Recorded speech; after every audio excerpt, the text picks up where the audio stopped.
নমস্কাৰ ৰিয়াজুল ষ্টাডি চেনেলটোলৈ সকলোকে স্বাগতম জনাইছোঁ। আজি আমি সপ্তম শ্ৰেণীৰ অসমীয়াৰ পাৰ্ট 1 তেজৰে কমলাপতি এই বৰগীতটো বজ্ৰাৱলী ভাষাত ৰচিত।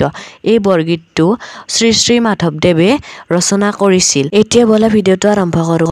ত্ৰুং তেজৰে কমলাপতি পৰ ভাতে নিন্দ তেৰি চান্দ মুখ পেহু উঠৰে গোবিন্দ পদ ৰয়নী বিদুৰ দিশ থব বলি বৰণ তিমিৰ ফেৰিয়া বাছ ৰবিৰ কিৰণ সৎপত্ৰ বিকশিত ভ্ৰমৰ উৰাই ব্ৰজবধূ দঠি মঠে তোৱা গুণ গায় দাম সুদাম ডাকে তেৰি লয়া নাম হেৰ দেহ উঠিয়া আহিল বলৰাম নন্দ গেল বাথানে গোৱাল গেল পাল সুৰভি চাৰিতে লাগে উঠৰে গোপাল শিৰ লবনো লয়া শিঙা বেদ বেনু সকালে মেলিলো বৎস হাম্বালে থেনু কহয় মাধৱ মাই কিনো তপ হাইলা ত্ৰিজগতত পতি হৰি ৰাহুৱাল পাইলা।